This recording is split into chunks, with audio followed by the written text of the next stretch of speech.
Hello, hello, and welcome to Kudomusicology, a Ludomusicology Literature review stream where we will be looking at different publications in the field of ludomusicology or game music studies. And to kick us off, I didn't really do any preparation. I didn't really invite a guest or anything. This is just kind of a proof of concept stream. So I wanted to just start with something I know pretty well, which is the first thing I ever published. This is my From Russia with Fun, Tetris, Korobeiniki, and the Ludic Soviet. So this was published in the Soundtrack 8, number 1 and 2, in 2015. And this came about as initially a seminar paper for a Cold War seminar, where in my doctoral program I was sort of thinking, oh, I don't really know a lot about music and politics. I'm not really sure how how I'm going to write a paper for this class. Hello, Andrew. Good to see you. So yeah, I really wasn't sure how I was going to fit into, paper into that theme of writing like a Cold War paper, because I was already starting to get into video game music. And so it occurred to me I'll look at Tetris. It's the game that crossed the Iron Curtain. And so in sort of looking at Soviet representation in games of the 80s and in media more generally, we had a lot of themes in film and media about fears of nuclear brinksmanship and Soviet strongman characters, kind of brutish figures, and a lot of the same tropes were showing up in video games. And Tetris kind of broke the mold in that it really wasn't emphasizing those things. But what was really interesting in sort of digging into this was that it was really only the US releases of Tetris that get incredibly into the Soviet origins, where we have the red box art and the hammer and sickle, and we're saying "From Russia with Fun" in the taglines of the advertising. And when we'll look at a few other examples in a bunch of other places, Tetris didn't have those elements, so it seemed really interesting and incredibly thoughtful and intentional that they were sort of playing up the Soviet origins. And the creators did say it was kind of like an exoticist move. We knew people would be intrigued and, oh, what's behind the Iron Curtain? So it was intentional. And so we'll just kind of walk right through it. I've got my copy right here. That's the soundtrack. I remember when it came out, I took a picture with it, and it was very, very exciting. So yeah, for this one, we may have a slightly different format in the future. We are going to be partnering. I say we like I'm more than one person, but I will be partnering with the American Musicological Society Ludomusicology Study Group. Turns out that they sort of wanted to do the same idea as my stream. So when I announced my stream, they were like, hey, you want to host us? Because I think they were just going to go on Zoom maybe or something. So we are going to be starting that next week, and then those sessions will meet once a month. And in general, from here on out, it would be nice if I can have authors of the different things join us. So this one will just be me going solo, walking us through the whole thing. But it's a little bit in the future. We'll post a whole schedule on the Discord. And if anybody needs an invite to the Discord, you can DM me for that. It's pretty easy to get to, but I'll post a whole schedule of what we're going to read when, so you can kind of read along with us, treat it almost like a seminar. And then we can ask questions of the authors, find out a little bit about the publication process, and I find it interesting to hear about what did you do with this initially, and sort of what was the back and forth with your editors, and did they tell you to cut things? Did they tell you to add things? Did it go in a different direction? Were there things you would have liked to have done? Are there things you would do differently now? I like learning all of that sort of behind the scenes stuff, but we'll also just sort of be summarizing the content of the work and have an opportunity here to listen to musical examples, maybe play some games, do gameplay footage, that kind of thing. So without further ado, I guess we'll just jump right into it here. Advance my PowerPoint. So that's what it looks like. And there's the nice little citation. So as I said, it was written as a final paper for a Cold War seminar, where I kind of wasn't sure what I wanted to do. I always had to find some way to make it still, paper I wanted to write, because it ended up being pretty exciting. I proposed it for the Ludo conference, which is actually happening right now or just finished, because it's in the UK, so they're several hours ahead. But I ended up getting accepted. I had a lot of rejections for conferences because I was still a graduate student. What do I know? I don't know how to write an abstract or anything. But the this was one of the first things that got accepted, and actually I got this acceptance and an acceptance to speak at the first NACFGM conference in within a couple of weeks of each other. So I went from having a bunch of no's to suddenly now you get to do this twice, and it was 2 totally different papers. So because the idea of presenting the same paper even at multiple conferences never occurred to me as a student. You're allowed to do that. So I'm always surprised when I see someone turn around and give the same paper at multiple things. I always feel like I need to really change it, or do something totally different. So I gave my very first conference presentation at NACFGM, and it was on uses of the Bach D minor toccata and fugue in 8-bit games, and I was the very first paper of the first day of the conference, right at 8 a.m. So it was my first conference. I was terrified. So then by Ludo, I was also I had to fly all the way to Chichester in the UK, and that was kind of exciting. But it was also the first solo travel I had really done. So that was such a neat moment. Yeah, I'm with you, Andrew. I still don't give the same paper at different conferences. It feels like padding the CV a little bit. It is normal, but I feel like you'd want to take what you learned in the Q&A at least from the first one and add it to the next one, or I don't know. It's you're always kind of running up against the deadline and always wishing you could have done more before you give the paper. So I feel like if you're going to give it again, that's a neat opportunity to figure out how you want to do it different the next time.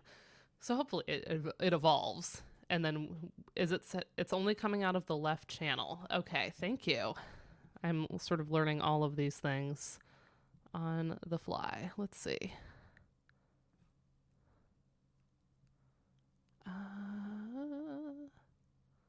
I had this problem before where it just was not going when I gave my checkbox and over it under advanced audio settings. There's a mono checkbox, but I'm not checked as mono. Should I be checked as mono? Is that better for the sound? I appreciate the feedback, Pumpy Heart. Hello, hi Ryan. So I should be mono on it. Okay.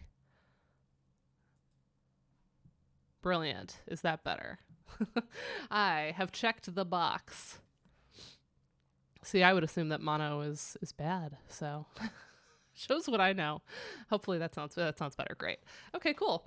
Yeah, so I did this at Ludo in Chichester, and it was a lovely conference. I met so many great people, and I think Tim Summers was and McKeel, and I'm trying to remember who else was kind of heading up that conference that year. They ended up inviting me to then publish this with kind of other conference papers from Ludo that year. I don't think they published all of them, but they sort of had a selection of papers from the conference that year, and so that made it into 2 different volumes of the soundtrack, and sort of that's how this came to be. So this was a student paper that I very suddenly found myself asked to publish, and I remember going to my advisor and being like, help. It was definitely okay, I don't know how to deal with, you get the reviewer 2 feedback that's saying, if I recall, it said this is unpublishable trash, among other things. And, then the other one was this is great, except with 2 or 3 small revisions, so it was I didn't really know how to parse that, especially as a student. So if that happens, just know that that's normal, especially in anonymous peer reviews. And You have to just kind of take the good with the bad and figure out like the kernels of what's constructive in the negative feedback, especially if everybody else is sort of willing to go forward with you on it. Then you can sort of figure out, okay, what do I need to change here? So there are definitely things that I look at this and I see this as very much like a student piece of work. There's definitely things I've changed in my workflow now and that I would probably have gone about a little differently. All right, so let's get into this a little bit. So the article itself just sort of opens with the history of Tetris. So our developer, Alexei Pajitnov, created the game in June of 1984. He was 29 years old. He worked for the Soviet Academy of Sciences, and so it was a government-funded research and development center, and so he was just kind of messing with his programming skills, and so he developed this design for this video game. He programmed it in Pascal with black and white with non-color graphics and no sound. The only sound you might hear is the sound of the computer itself, and the prototype looks relatively like Tetris. So here's an example of that from YouTube. I'm going to turn it down a little too because the beeps are just loud. There's not really added soundtrack here. Oh, that's funny.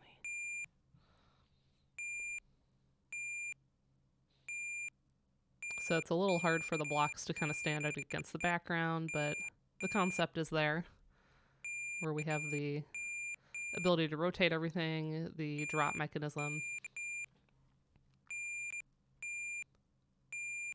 Okay, enough beeping.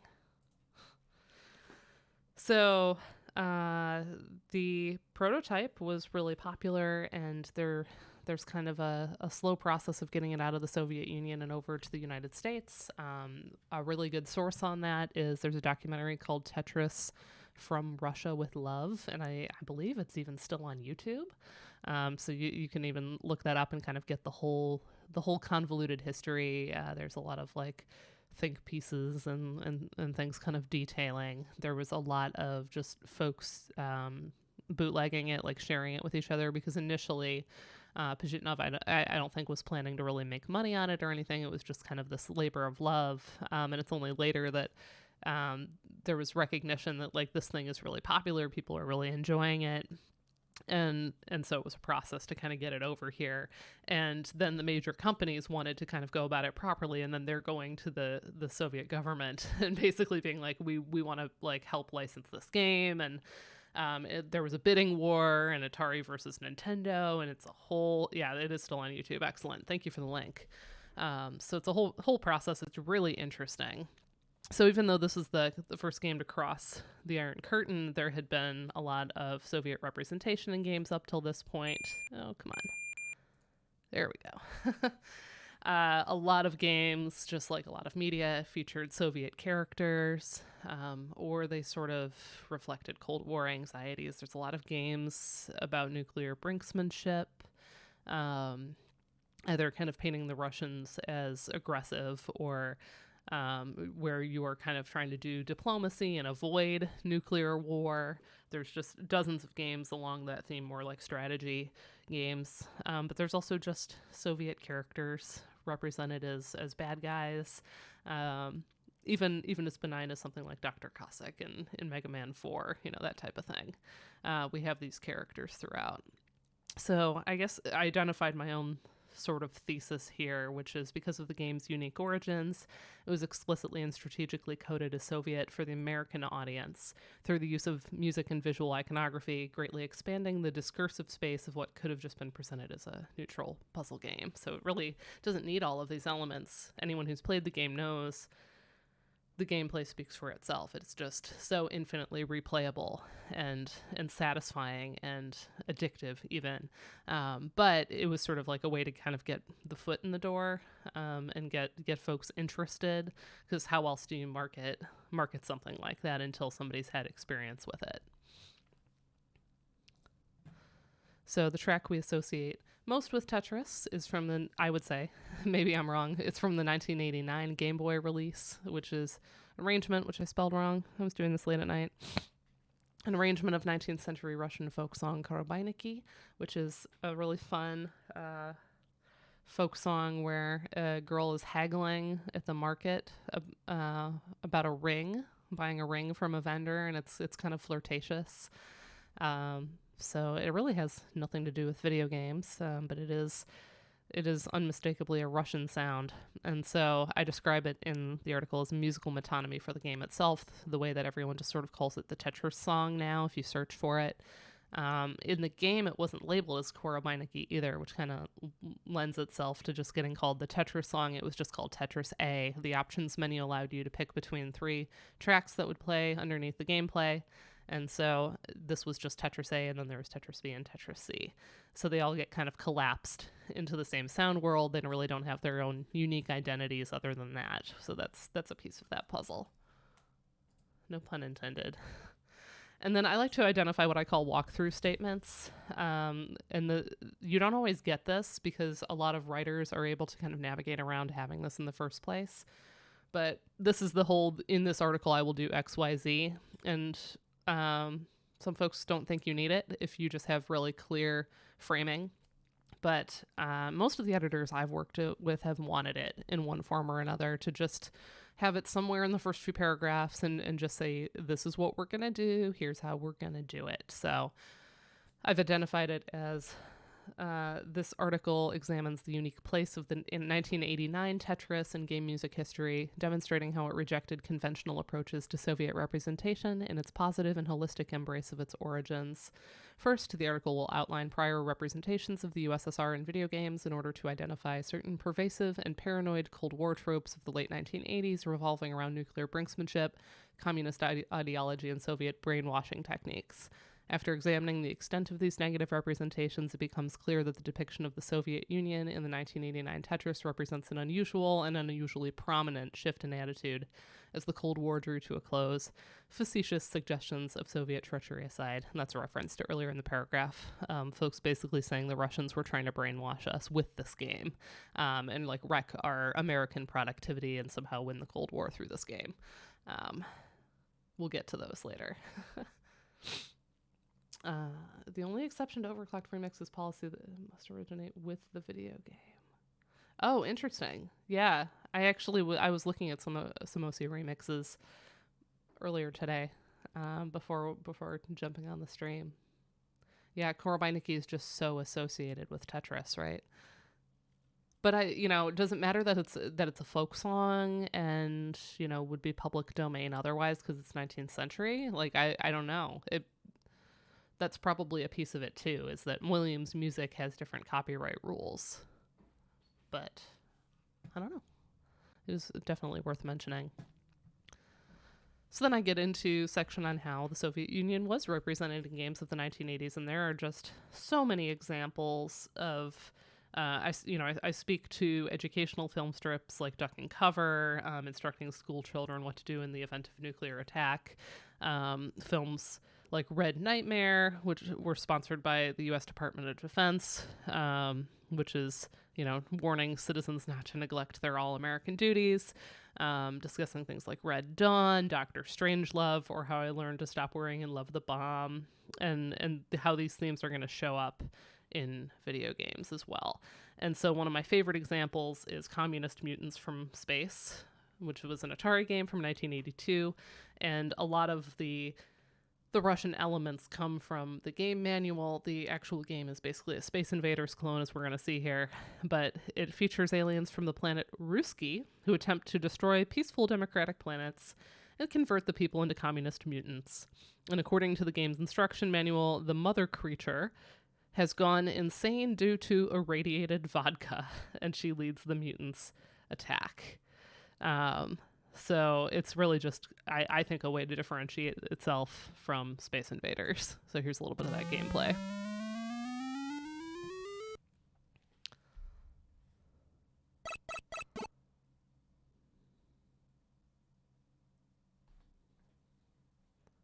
It's funny that I get embedded ads when I throw stuff into a PowerPoint because we pay for like YouTube Premium otherwise, so that we don't get like the long video ads.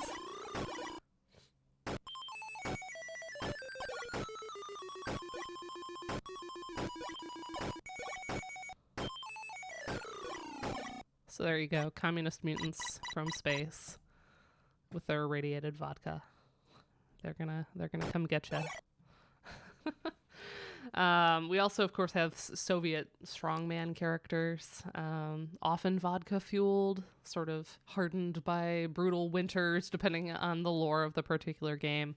So this includes games like Karnov by Data East from 1987, where our main character uses considerable strength to search for treasure, and his series ends up being interesting. He ends up becoming kind of a bad guy and a boss figure in later iterations of games from Data East. But then we also have a trope of having these kind of like around the world fighting games. So things like Punch-Out and Street Fighter, where you are traveling all over the place, and in each place you are fighting someone, and usually the music used to depict them is some kind of a folk song or associated with that era. So we have Mike Tyson's Punch-Out from 1987, which was adapting the Super Punch-Out 1984 arcade game. And we have our protagonist facing off against Great Tiger from India, Don Flamenco from Spain, and the Soviet character is Vodka Drunkinsky, originally in the arcade version. The character was depicted with almost like a pink, reddish hue to his skin, and a red costume, and he has an entrance to Song of the Volga Boatmen, but then, of course, Nintendo did not allow Vodka Drunkinsky to make it into the NES version. Any guesses why?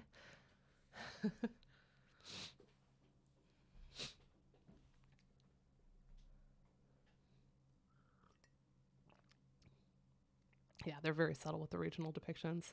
Apologies for the tea sipping. I'm so sick right now.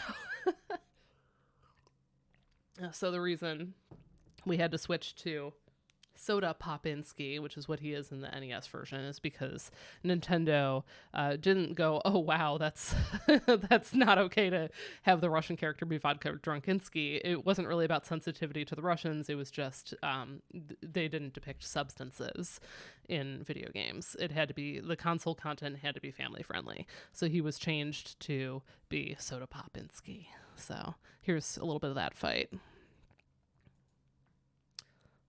So he's guzzling soda pop here, but we know what he was really drinking. Although I feel like drinking vodka right before a boxing match would be a bad idea.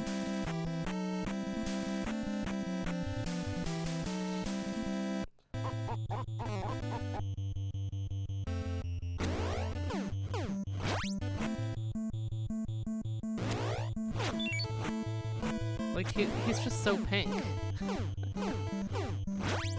He's so pink compared to Mac. Look at him. And it's almost like he's so communist that the red is just like in him. That's always how it sort of felt to me. So we have that. We also have Street Fighter. Basically has the same, well, Street Fighter 2 has the same kind of like international travel the world. You know, you go to India, you fight Dalsim. You go to China, you fight Chun-Li. And the character here is Zangief, whose early character sketches reveal that his name was originally Vodka Gobalski. So again, we have a vodka association. Round one, fight!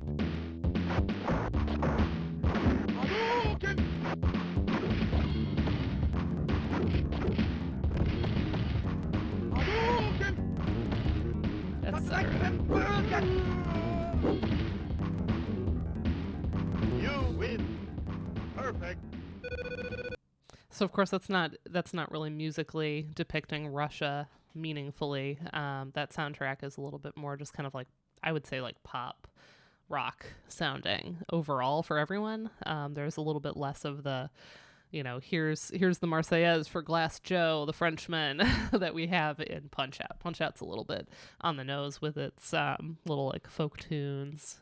Piston Honda of Japan comes out to Sakura, you know, stuff like that. So here we just sort of have the character of the Soviet strongman being depicted. So we have this kind of bad guy trope, but we also have a ton of games I'm not really going to show gameplay from some of these, but we have a lot of strategy games like Raid Over Moscow, Task Force Harrier EX, where you are kind of flying over Russian territories, doing strategic bomb missions.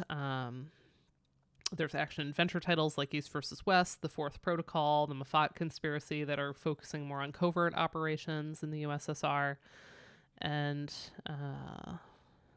yeah, we also have, strategy games like Risk style, where you get like Missile Command or Nuclear War, which there are some really, really fun ones. Crisis in the Kremlin, Mindscape's Balance of Power. So I've sort of just set up all of these different games that are using Russian themes. Balance of Power is really interesting, from 1985 by Mindscape. It's a geopolitical strategy game in which the player must lead either the United States or the Soviet Union for 8 years, maximize your prestige while avoiding nuclear war, and if you fail to keep the peace, you get the message, you have ignited nuclear war, and no, there's no animated display of a mushroom cloud with parts of bodies flying through the air. We do not reward failure. Which is, whoa, all right. That's pretty intense. So taken together, we get a series of tropes here. Oh, I guess I have Russian attack. I pulled a thing from here. We may as well listen to it because the music's fun.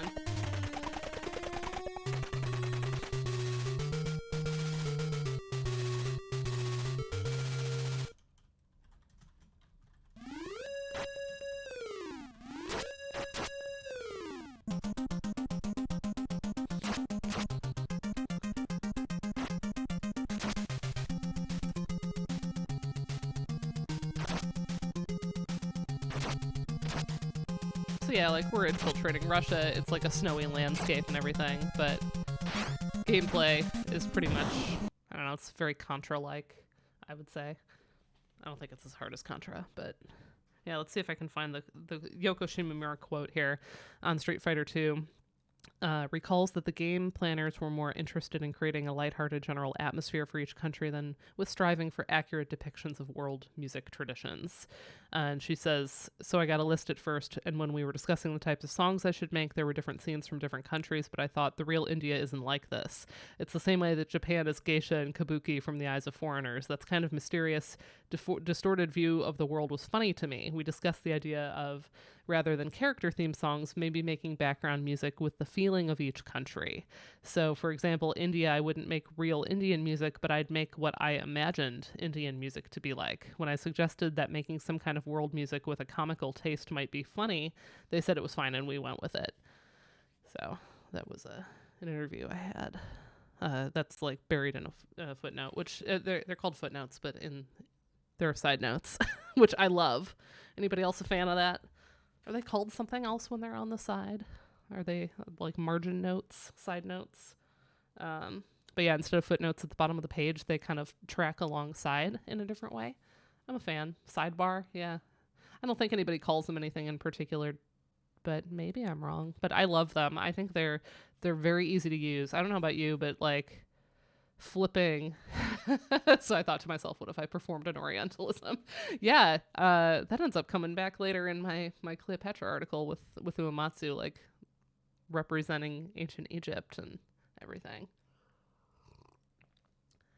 Armbar. I like armbar. Yeah, let's just come up with our own. Let's just come up with our own. I'm a fan. I don't know about y'all, but when I have endnotes, it's like, I have to flip back and forth. It's annoying. And then I see, okay, there's a note, I better go find it. And even if it's digital and I'm scrolling, it's like really frustrating. I like having the footnote because it's right there. I think from the publisher standpoint, they like to do endnotes because it looks cleaner on the page. And it's like, yeah, but I want the stuff right there. Yeah, it can get cluttered. Especially when I get happy. Yeah, some of us have like really descriptive footnotes. And there are some that are, go a lot into the weeds than others. I definitely buried like Easter eggs in my dissertation footnotes that they still make me smile when I remember that they're there. Yeah, and notes are easy for the publisher, but kind of annoying for us. All right. So to sum up that section, sort of the tropes that we had in the 1980s video games: vodka, both irradiated and regular. militant communism, brute fighters and strongmen characters, harsh snowy landscapes, which may not be particularly negative. They might just be the backdrop. And a lot of use of Russian folk tunes or Russian classical music like Tchaikovsky, Nutcracker in particular, things like that to sort of represent the region. So then I jump to Tetris itself, and he talks about his favorite game from childhood was pentominoes, which is just actually a real puzzle. You have a box and you have the pentominoes, which have 5 congruent blocks instead of 4, and then you have to arrange them in the box, and there's multiple solutions. You probably get ads for basically plays on that idea now. I feel like there's a lot of those like fit things into the shape block puzzles out there that are like free to play, or they're like trying to get you to spend money or something. I seem like I'm always getting mobile ads for those.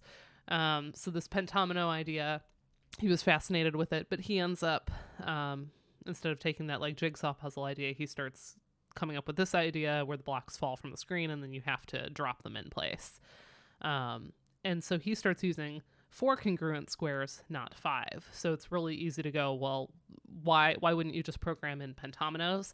And I think Matthew Matos's Tetris, A Perfect Game, sort of sums this up perfectly. So we're just going to watch a clip of this. The core gameplay entirely revolves around the tetronimos slotting into one another, and that can be done in any version of the game. Every piece in Tetris is made up of 4 blocks, hence the name of the game comes from tetra, the prefix meaning 4. Every possible tetronimo is represented, meaning it's impossible to create a new Tetris piece. Thanks to the straight tetronimo, it's also possible to clear a maximum of 4 lines at once. Not only are the tetronimos a perfect set, they're also the best choice as far as I can see. Triominoes are too simplistic to result in a satisfying game. There's only 2 possible combinations, and pentominoes are the opposite, they're too complex. This isn't to say satisfying games can't be crafted with pentominoes, and I'm sure some version of Pentris exists on the internet, but the way the pieces are shaped would result in a lot of horizontal sliding, which isn't what the game was built for and is rarely necessary in Tetris. Not only that, but it would be unnecessarily off-putting anyway with such irregular shapes. Even if you disagree, Tetris, as a game about shapes made of 4 blocks, is still perfect because it can't include pentominoes without breaking its theme. Tetris is innately difficult anyway, since the increasing speed and inevitable failure always pushes the player to a point where they feel challenged. So there you go. I agree with that. Basically, the pentomino set is just too unwieldy to really use effectively in the game. No matter what. So then I get a little bit back into the sort of like, there's the Cinderella story as Pajitnov and everybody like to tell it about how it makes its way to the U.S., how Hank Rogers falls in love with it and becomes really close friends with Pajitnov and then wins the rights to begin publishing for the U.S. market. Go check out the earlier link in chat to From Russia with Fun. Or is it From Russia?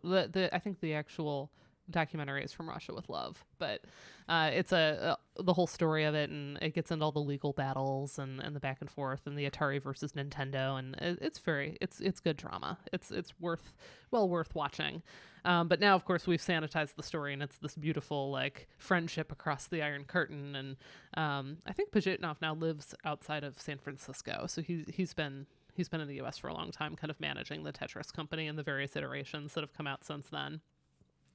So yeah, it culminates in a dramatic legal battle between Nintendo and Atari. There was a summary judgment granting sole console and handheld development rights to Nintendo. And I found the original court case readings for that. So that's a fun citation in here. But I point out that there were some features that get added along the way, and there's sort of different versions that are interesting to look at. One of them being this Mirrorsoft version from the Commodore 64 really doesn't have Russian elements. And like, listen to this music.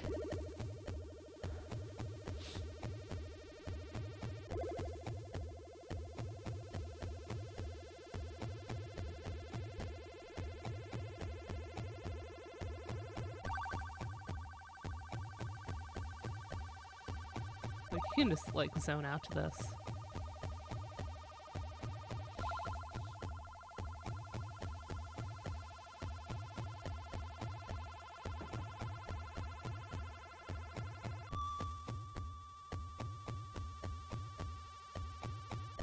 etc. It's just like real chill, and you get these kind of like almost like mythological figures. Like it's just not coded as Russian in the same way,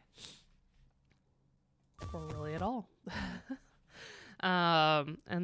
We also there's a really good Sega version that was released in Japan as a an arcade game that had more like pop music as the backdrops. But kind of get into how it gets to the US. There was the NES version that used Tchaikovsky's Dance of the Sugar Plum Fairy from the Nutcracker as one of the 3 musical choices. And Will Gibbons wrote about this in his classic Blip Bloop Bach. He basically says, this isn't really the most obvious choice stylistically, but it's just because it's so familiar, it marks it as Russian. Like the music itself doesn't go, oh, Russian. It doesn't sound like a stereotype of Russianness, but just because folks tend to be aware of the Nutcracker and then maybe know, oh, Tchaikovsky's Russian. That's sort of the choice getting made. So we reinforce the game's origin. But I argue, and I think rightly, that the most famous example and the one that everyone associates with Tetris is this Korobeiniki arrangement for the 1989 Game Boy release. So the word Korobeiniki means peddlers, and apologies if I'm not pronouncing the Russian properly. That's not one of the languages I've studied, but the text of the folk song tells an extended story of a young girl flirtatiously haggling as a form of courtship. And so we have 3 Tetris A, B, and C. The player could choose between the background tracks, which is nice. It gives you some variety in the game, in repetitive gameplay. And Tetris A is our, there's some features that I think are shared across the 3 of them that I tried to point out in my transcriptions and in my descriptions in the text here. Tetris A, let's see, we're 4/4 meter, key of A minor, but with the 7th almost always sharped, the G sharp. And we have this really like lively offbeat pattern in the noise channel, a broken octave pattern in the triangle channel bass voice. So we have a lot of motion and momentum here.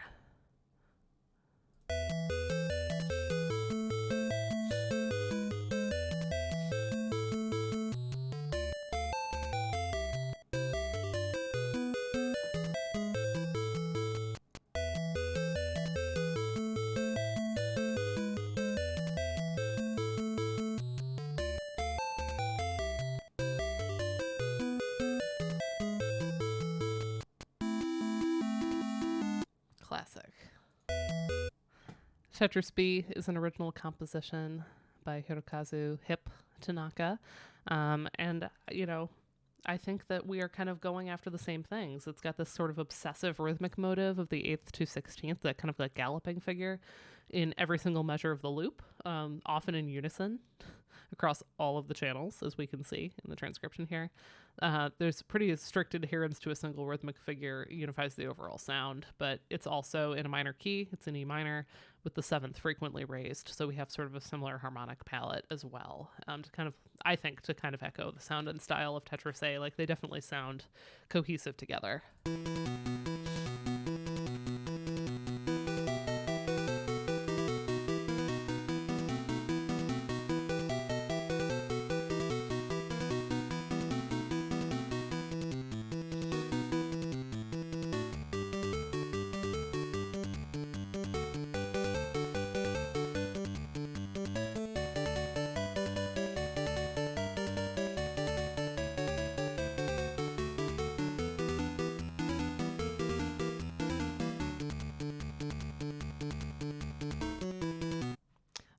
I had to hear the whole loop of that. I don't know about you have to tag yourself maybe as your favorite Tetris theme in chat. I'm a big Tetris B simp, so I love Tetris B. I used it a lot. So yeah, original Hip Tanaka is just amazing. I pretty much have always loved Tanaka's work in any game that he's worked on. So similar sound world. I think it's cohesive. And then we get to Tetris C, which is not newly composed nor Russian nor a folk song, but it is pre-existing. It is the minuet from Bach's French Suite No. 3 in B minor, BWV 814, which the encoded version lowers the key. The original is in B, and B minor, and this is in F sharp minor. And I'm guessing that's just to kind of, it's already pretty resonant in the higher pulse channels here. So I think making it higher, it would just be a little too strident. Maybe that's my guess as to why it gets lowered. It also makes some slight registral changes from the left hand, quote unquote left hand, in Pulse 2.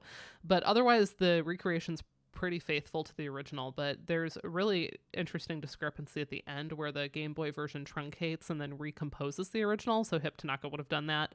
Starting with measure 28, he collapses 8 measures into 4.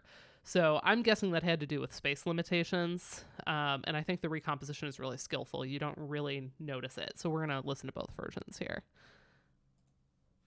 All right, so here we'll listen to the whole loop.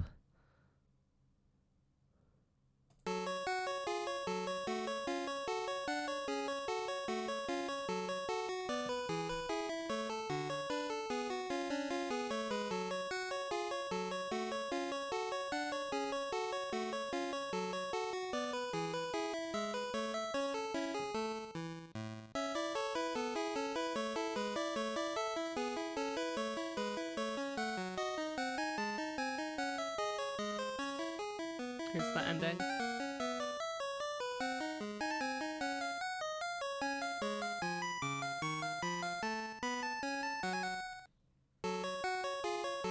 And then it's like we just repeat. And then here we'll listen to.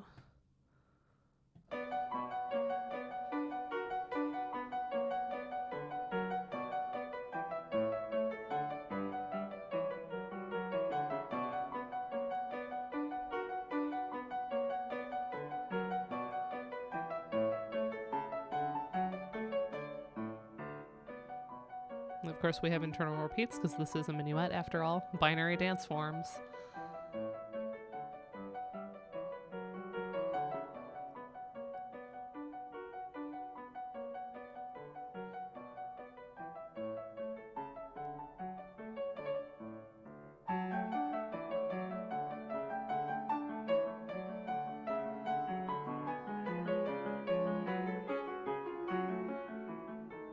Here we go. This is the extension.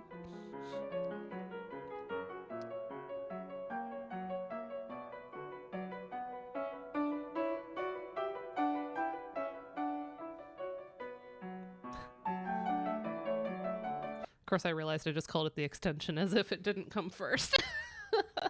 The original extended edition, as it were, the director's cut of Bach. So in that one, you notice there's no noise channel.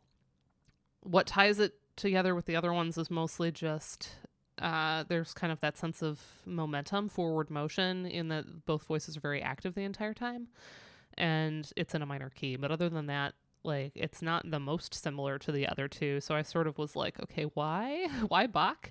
You know, thinner texture. It's only using 2 of the 4 channels. There's a difference in texture and meter in that this one's in 3/4. But I was like, well, it's a minor key. We have some sharp sevenths in there. It's not quite as pervasive as in the other 2 examples, but we do have that sort of like melodic minor, I guess, sharping or harmonic minor sharping of the sevenths.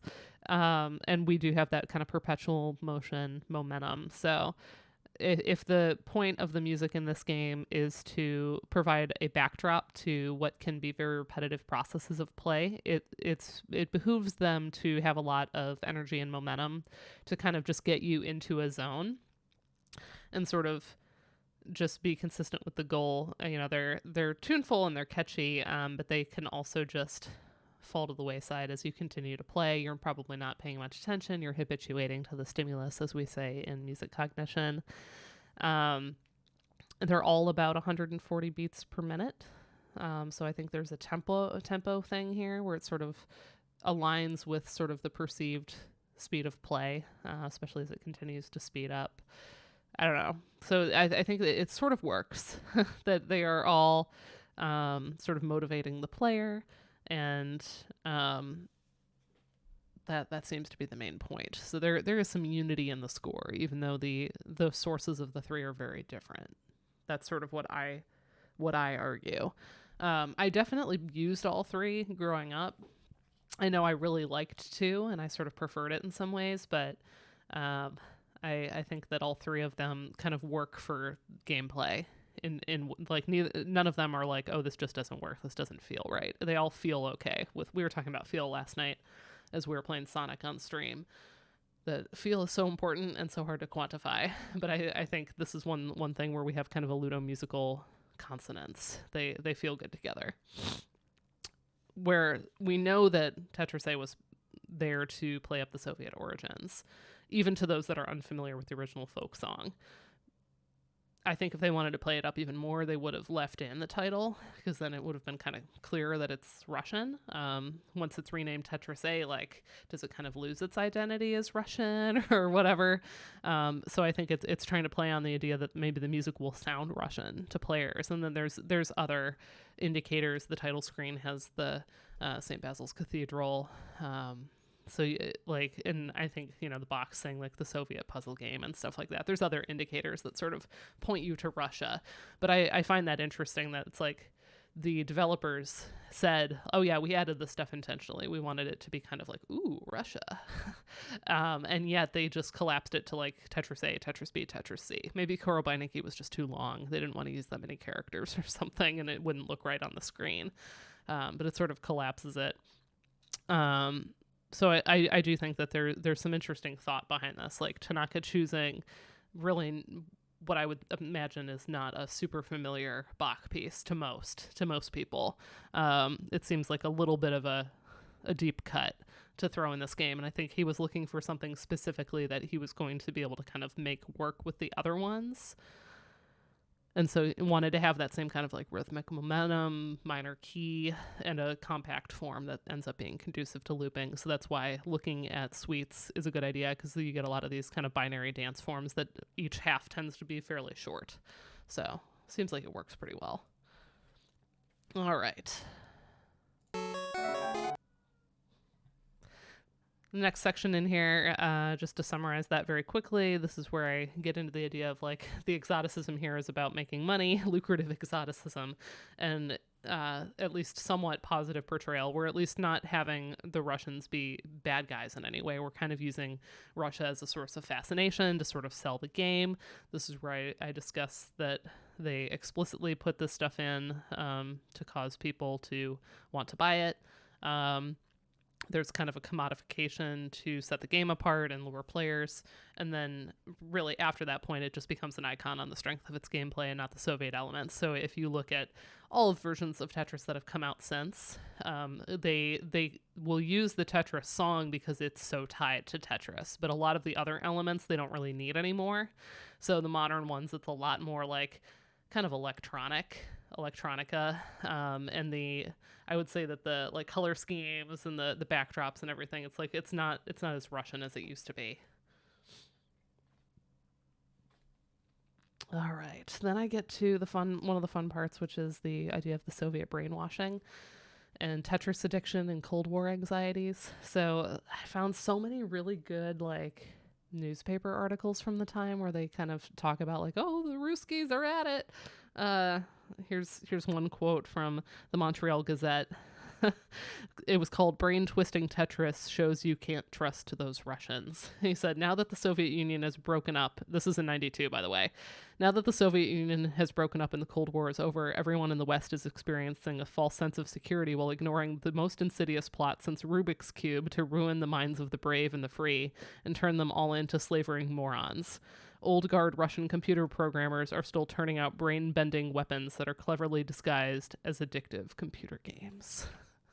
It's like very tongue-in-cheek, but I think it belies the types of fears that we did have, particularly in previous decades, about espionage and mind control, and there was just like the inscrutability of what was happening behind the Iron Curtain. So there's a surprising number of things that talk like that. But then there's also just more general fears in this era, even outside of Tetris, about video game addiction, its effect on children, and sort of, do we need to treat video game addiction like drug addiction? Should we have hotlines? And so there were some fears in general about like, what is this doing to everybody's brains? I remember my mom even saying like, being kind of afraid to bring home the Nintendo when my brother was 10 and I was 5. Like, she wasn't entirely sure, like, oh, is this, going to be really bad for you? Turns out not really. You have to go outside once in a while too. Do both. So some really fun things here. But the addiction side of it, there's so much written on it. So I definitely had to speak to that. Like what makes this game addictive? What makes it compelling? That Matthew Matos's video that we watched earlier kind of gets into theories of what's perfect about the gameplay, even just from the code standpoint. But there are a lot of folks that have thought about this. So there's psychologists and sociologists who've tapped into the phenomenon to figure out like, okay, why this game in particular? Like, there are a lot of people that will not play other video games, but they love Tetris, and and maybe other puzzle games too, but Tetris really has a hold on people.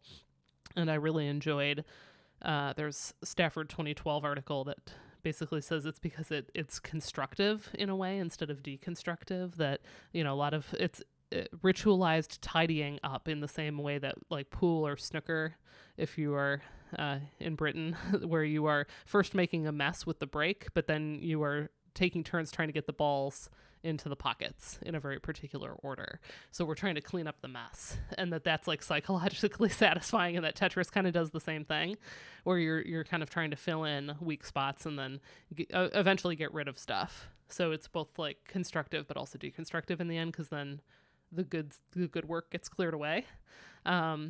Stafford also links the game's appeal to the Zeigarnik effect, which is a phenomenon where people remember incomplete or interrupted tasks better than ones that they completed.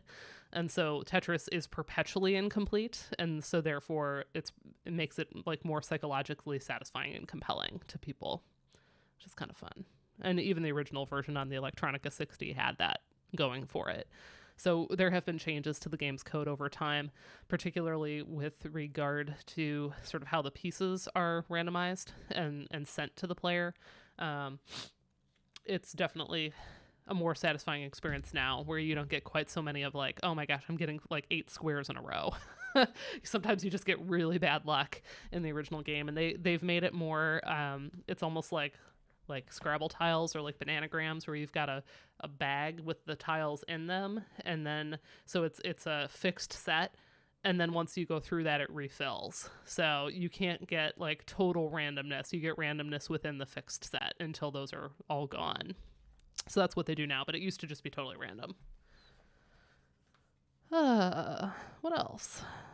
Some stuff on neurological research on Tetris, suggestions that we might be able to use it to treat PTSD. And that research is ongoing. I recently completed a second Tetris publication, just a real short book for short chapter for a book on like 50 great video games. And they were like, can you wrote this Tetris thing, can you write another Tetris thing? And I'm like, well, I kind of said all the Tetris I had to say. But I sort of had to come up with okay, why is this game great? So I had to not rehash too much of this original article. And I was able to update in that section and sort of talk about the ongoing research. Something about just the intensity of the task cognitively. There have been some interesting studies suggesting that like you can almost use it as an early intervention to prevent the memory engram from encoding properly for traumatic memories. So it's sort of like a non-invasive form of therapy that you could use for somebody. And that work continues to be really promising. I really think we're going to see like video game therapy as a viable field. It's mostly in the labs right now, but we do have a lot of, you think about like the Wii Sports getting used in nursing homes to kind of keep residents active and stuff like this, and sort of having an effect on PTSD and being used as maybe a supplementary treatment there. I think that there's going to be games that are meant to sort of help with mental health too. I think a lot of us use games for kind of like mood regulation and to calm us if we're feeling anxious and things like that. So there's something there. Researchers getting really into that. So there's a section here. that talks about that. And then basically at the end, I just sort of get into the idea that there's no real plot to Tetris, but it's very, people have used the game as a metaphor so often. They sort of link it to rebuilding Russia in the wake of the collapse of the Soviet Union, or Eric Rowe wrote a blog post in 2011 where he talks about it kind of representing the harsh realities of life. And he said, well, critics of capitalism would argue that life in a capitalist society is just as cruel, if not crueler, than life in a communist society. Subjects of capitalism are at least presented with the idea of social mobility. For Soviet citizens, there was no such dream, just endless labor until the screen filled up. So that's sort of where I ended, is just like, you know, the game has all of these interesting meanings, but the music is a big piece of sort of its status as an icon, and it's interesting how this version specifically was so tied to the Russian context. Certainly the other ones released in the UK and Japan and elsewhere were not. What would I do differently, though? There are a couple things I would do very differently in this one. One of them was that I was a grad student when I wrote this, and one of the reviewers, when I got to the section here where I talk about the plot of Tetris, they were like, she's not citing Janet Murray. But they didn't specify anything, and my advisor is not a gamer. So when we went over that, we couldn't figure out like what they were citing. It's Hamlet and the holodeck. But in my head, I was like, oh, you know, that's like narratology. She's not talking about Tetris. Like, so I didn't look. So that's like a really big, that should be in here and it's not. And it, you know, it ended up moving forward where like, I didn't understand the feedback. So when you're given that kind of feedback, like, don't assume, clearly if they haven't cited it, they haven't read it, they might not be aware of whatever the piece is. So make sure that you point them to the specific source, because I had found some conference talks and stuff from her, and she didn't mention Tetris in any of those. So it was just like, I didn't know what I was supposed to be looking for. If I had had a copy of the book, I could have gone to the index and probably seen it, but that's a regret and something I made sure in the newer, like short Tetris article that I speak to, just how foundational the arguments about narratology and ludology. Tetris was used as kind of a whipping post for that, because Murray had kind of invented one of these types of narratives for it, and basically saying, like, not that it has an inherent narrative, but that the player narrativizes in the process of playing the game. And that's important. That's an important process. And a lot of ludologists were just, you know, making fun of that idea. Like, no, it doesn't have a narrative. What's wrong with you? Yeah. And Gonzalo Frasca, there was a big back and forth between a bunch of these folks in game studies. So that's one issue. The other one, if I just jump back to one of my transcriptions, let's go to this one, or maybe this one. I label the channels differently. Like, yes, pull channel 1, 2. I usually just like use a shorthand. So like, just like little things with how I do my transcriptions are a bit different. I hate that I just had bars at the end as if this is the end of the piece. Like it was obviously all that I put in my little notation software, but like, it's ugly. I would have changed some of the formatting on this. Like, it's nitpicky, but like, I don't love that. Like, I shorthanded this to PC1, PC2, TC, NC. I hate that. I just call them generally noise triangle, pulse 1 and pulse 2 now, when I do those arrangements. But I would have done some formatting stuff, because like, I hate how the noise channel is like so scrunched against the triangle channel. I would have kind of like, it's like kerning, you know, you want things to be outlined beautifully. And I don't love that I have like one measure that is just like weirdly stretched versus everything else. So my transcription process is, you know, now that I've gotten good at the actually getting stuff down on paper, I think my transcriptions now, I think a little bit more about, okay, how do they look on the page, like the actual typesetting of my transcriptions. Yeah. It's like you go back to your old stuff and you're just like, oh, and there's nothing in here where I'm like, oh, that's inaccurate, or I don't like that, or anything like that. there are, broader questions in NES work in particular, like, okay, if we're transcribing, should we never use a flat because the tracker system doesn't recognize the enharmonics, so it's always written as a sharp, regardless of what the harmonic context might be.